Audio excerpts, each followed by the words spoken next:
Around Dodge City and in the territory on west, there's just one way to handle the killers and the spoilers, and that's with a U.S. Marshal and the smell of gun smoke.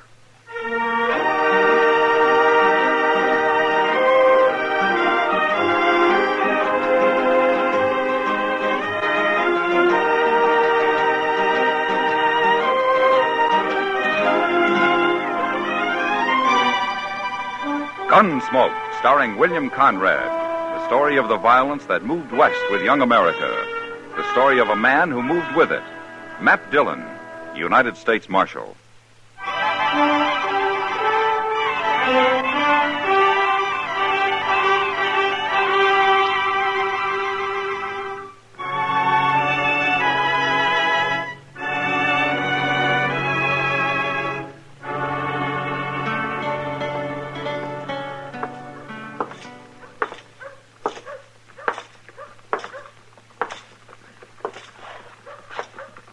Chester. Bissell's in the barber shop, Mr. Dillon. There's 3 of his boys waiting outside and a couple more in with him. All right. You think we might better take care of them separate than all together, Mr. Dillon? Can't take care of them at all, Chester, unless they do something. I'd as soon not wait for it to happen. Have they seen you? No, sir, I don't think so. I've been mostly around the corner here, out of sight. That's good. All right, keep me covered, will you? Now, here, you ain't going in there alone. Yeah. Now, you can't do that. They take one look at your badge and they'll draw. I don't think there'll be any shooting, Chester. Yes, sir.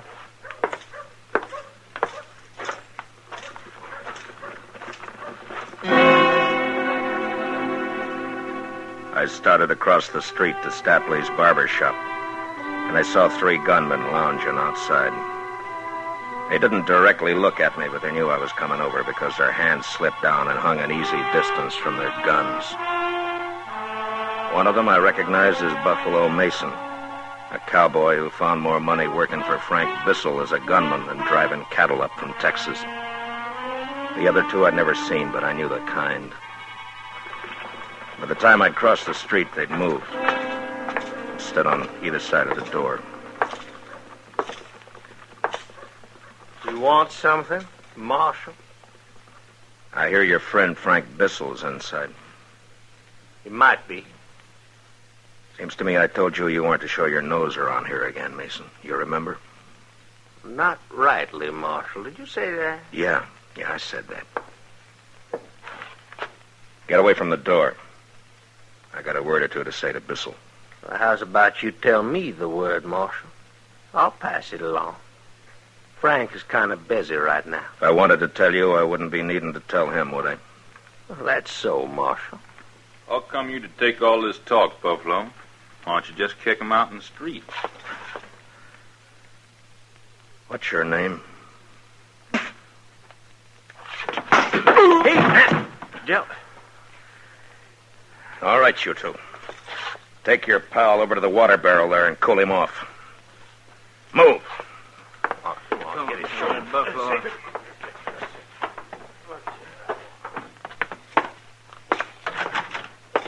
Howdy, Marshal Dillon. Be with you in just a few minutes. Have a chair. Thanks, Mr. Stapley. Yes, sir, I tell you, friend, styles is changing. I seen in a New York magazine a center parting that'd knock your eye out. Sister of mine sent the picture out to me. Now, you sure you wouldn't like me to try it? Just cut it like I told you. Yes, sir, you're the customer.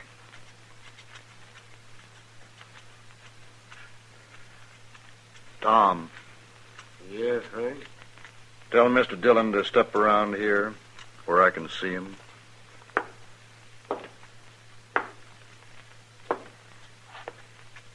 You hear what Frank says, mister? I heard him.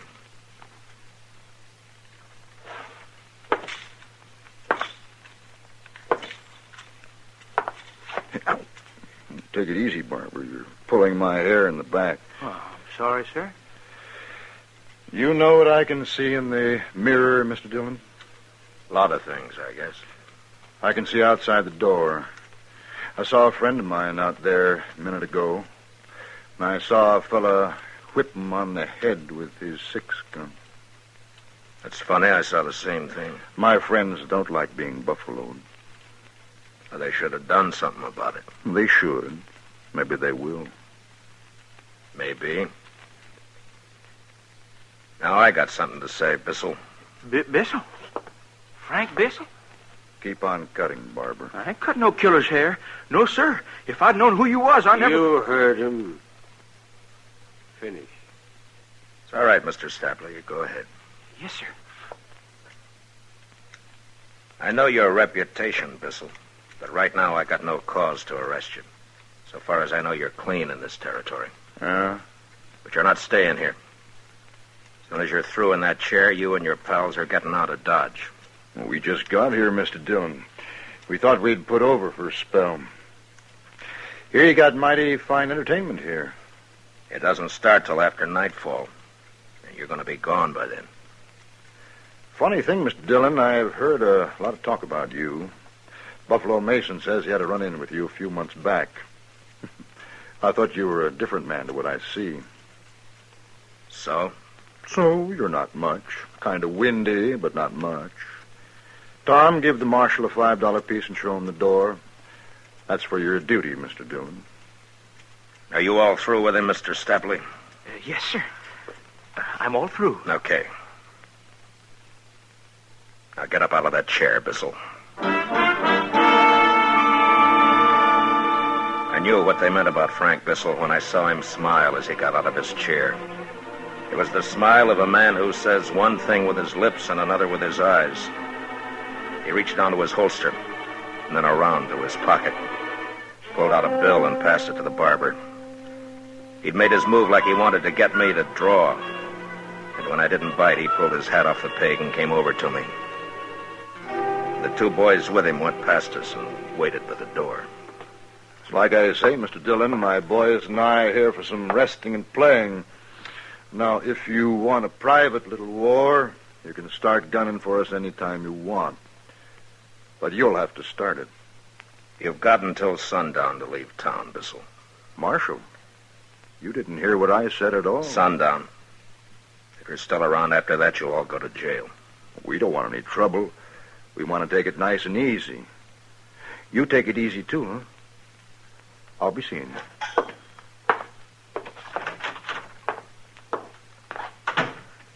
That was him, wasn't it, Marshal? That was Frank Bissell. The Frank Bissell. Oh, Mr. Dillon, if you shot him in here, I could have put up a sign. Yes, sir. I sure could. Frank Bissell, shot and killed here by Marshal... I'm sorry I couldn't oblige you, Mr. Stapley. Good day.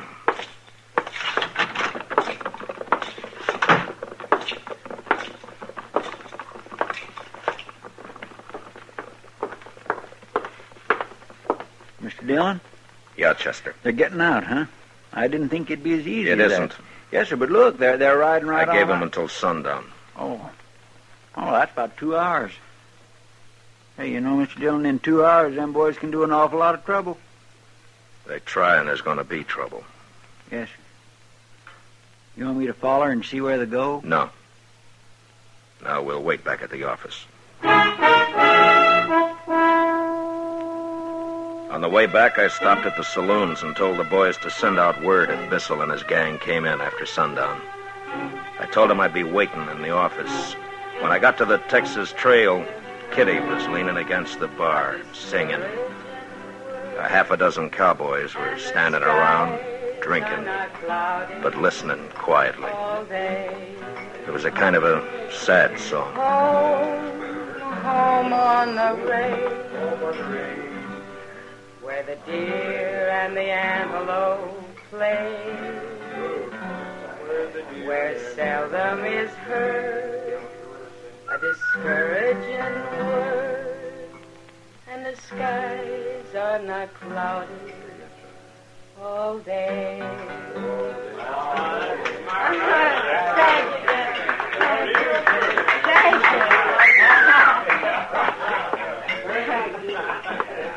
Hi, Matt.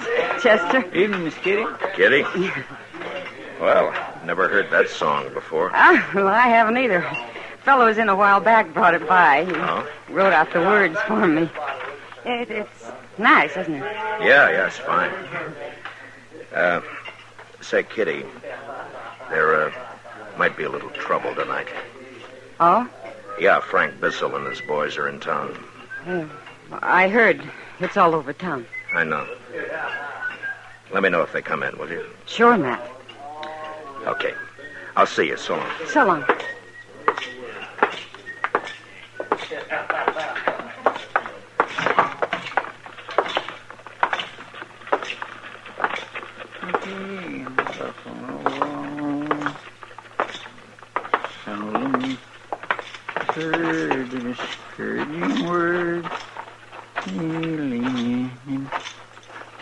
Mighty tuneful, Mr. Dillon. You feel like stopping by Delmonico's for supper, Chester? Well, Mr. Dillon, I'm kind of low this week. You see, I sent east for one of them new suits Mr. Hightower was telling about. You know, the ones that's got the vest and all? The thing cut away here and then fine and tight up here. I'm sure you'll look fine in it, Chester. Come on, let's get supper. I got money.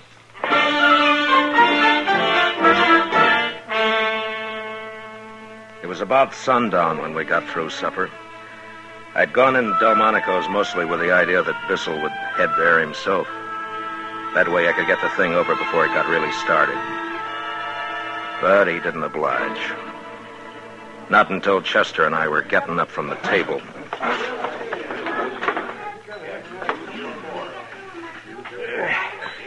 My gracious, Mr. Dillon. I feel swole up like an overfed puppy dog. You look like one.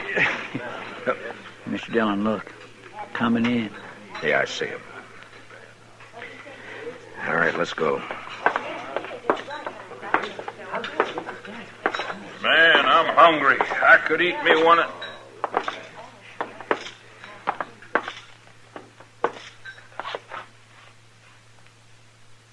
Well, hello, Mr. Dillon. Say, how's the food in here? It's sundown, Mr. Bissell. Yeah, it's late for me to be eating. The boys, too. We're hungry. Come outside.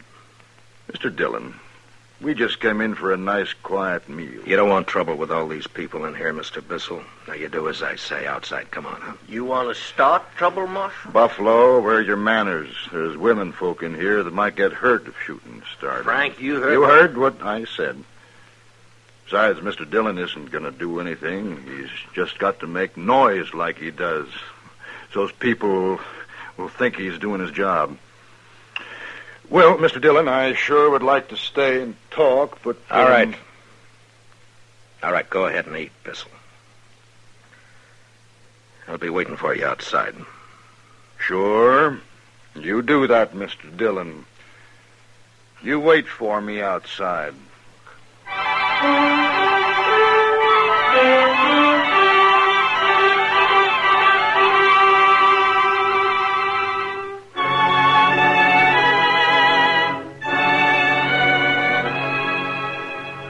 I knew there'd be a lot of talk in Dodge.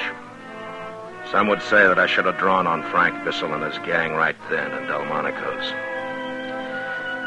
Well, I had my own opinion about that. Chester and I waited outside for Bissell to get through and come out.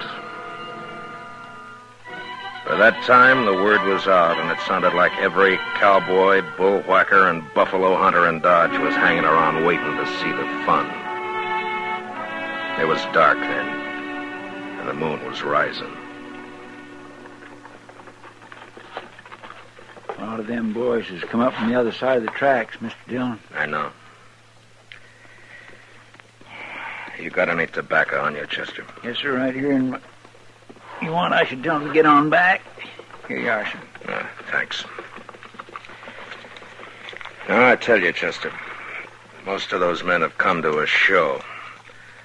They want to see some shooting, some blood and killing. Well, seeing how long that's what they came for, I don't figure they'll want to be any part of that show. Yes, sir. What are you aiming to do when Bissell comes out? Arrest him. Fine Bissell $100 and the others $25 apiece. And lock him up for the night. Yes, sir.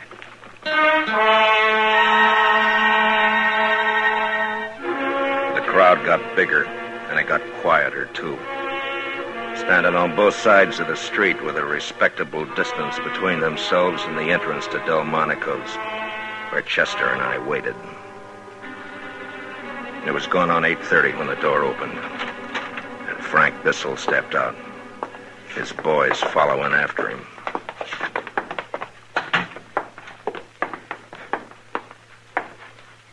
You still waiting, Mr. Dillon? I thought you'd be somewhere rolling drunk by now. You're under arrest, Bissell. And all of you. What have we done? We're real peaceful, you can see that. Come on, Frank. Let's get down to the Opera House. Hand over your guns. Mr. Dillon, I never done that yet. I don't expect I'm going to do it now for you. We're calling your bluff, Dillon. 6 of us. Go ahead and start it. Go ahead.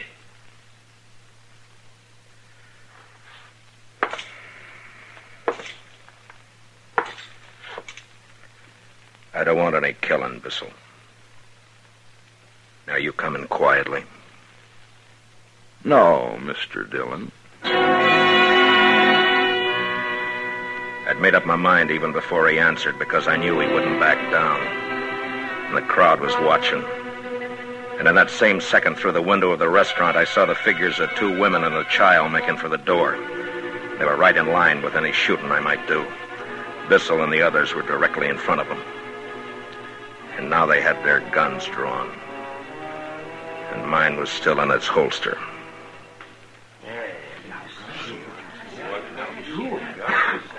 Oh, now, I've heard you're pretty fast, Marshal.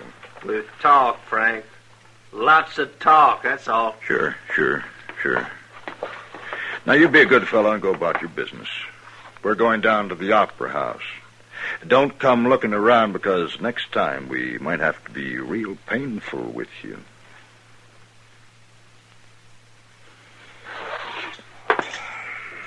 Hey, look at that! You better get out of town, Marshal Dillon. You're through! Come on, Chester. Yes, sir, Mr. Dillon.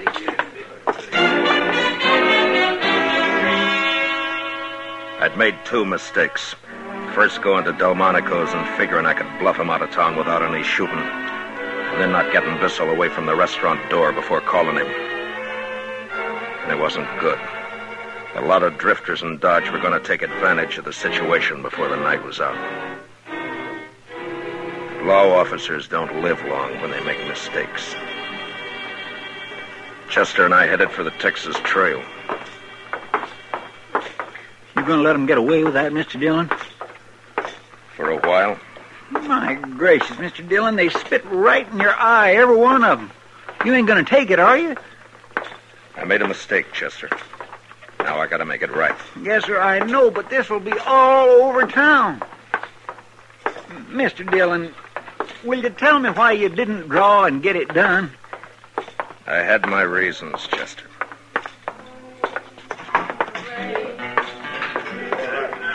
Where the deer and the antelope play, where seldom is heard a discouraging word, and the skies are not cloudy all day.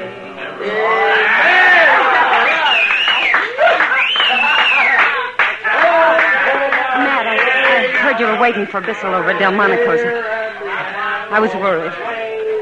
Everything's fine, Kitty. No, it ain't fine, Miss Kitty. That Frank Bissell drawed on Mr. Dillon and... And what, Chester? You said you had your reasons, Mr. Dillon. Join us for a beer, Kitty? Sure, Matt. You didn't get him out of town? No, not yet. Oh.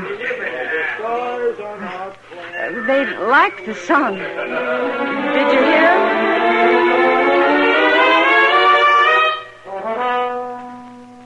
We sat in the Texas Trail. Chester, nervous and looking to the door every minute or so. And as a cowboy drifted in, and then another, and a couple more, I could tell that news of what had happened outside Delmonico's had spread. That's the trouble with a reputation. You build it or you get it built for you. It's like a trap. You gotta stay a step ahead of it. If you don't, there's always the question.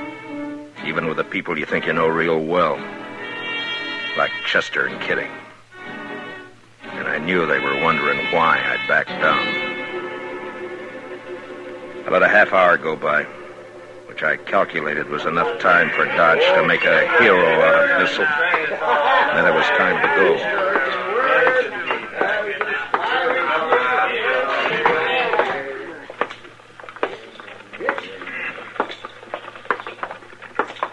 Where are we going, Mr. Dillon? The Opera House. The Opera House.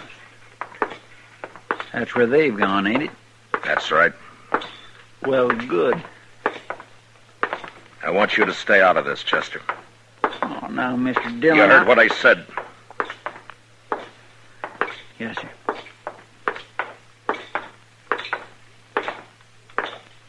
Mr. Dillon? Yeah. Nothing.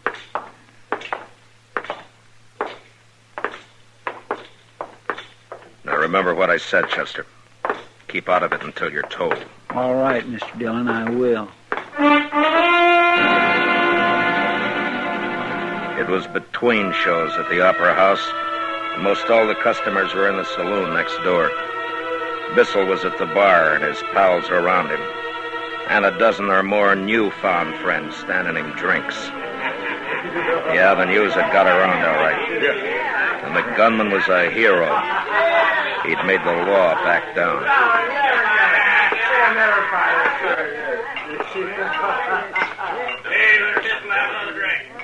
Look who's here, boys. Hey, Frank. Looky.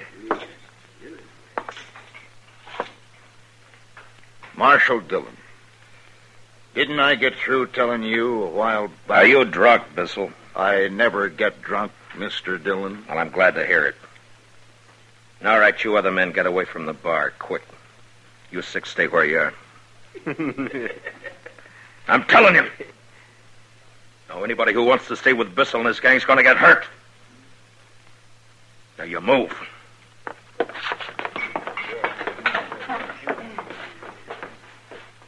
He sure is tough, Frank. Okay. Mr. Bissell. Draw. Oh, now, Mr. Dillon, you don't want me to do that. Yeah, leave me do it, Frank. I need the practice. No. No, wait a minute. No, I think he means it. Sure, Mr. Dillon. I guess I have been riding you pretty hard. Sure. Anytime you... Well, when are you going to draw, mister?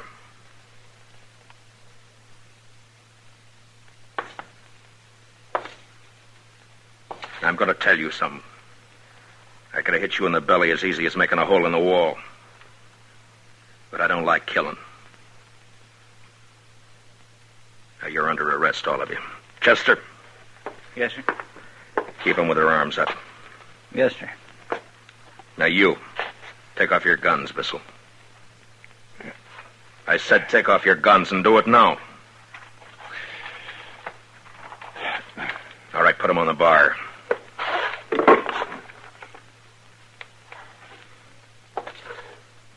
Now, I'm putting my gun on the table here.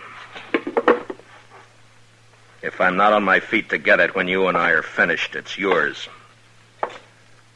And I'm through as marshal here. Yeah. Oh! Here! Hold that. Come on, Frank. Get him. Get him. Stop. Hit him, Frank.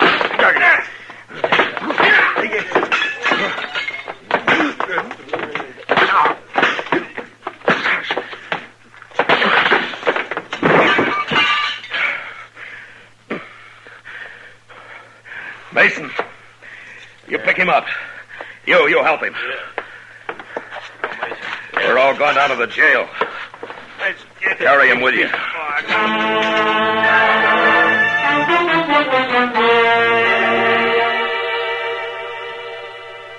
So I made a show for the town. And a lot of big words to go with it, and they swallowed it. And Bissell and his gang lost everything, including their conceit. We put them in jail overnight, and the next morning each man was fined $25, Bissell $100. And they rode out of Dodge. I'd be a liar if I didn't admit I did a little more than my job when I threw my gun away and worked Bissell over with my fists. He was a hard man, and I might have lost. Except that I had my reputation to think about.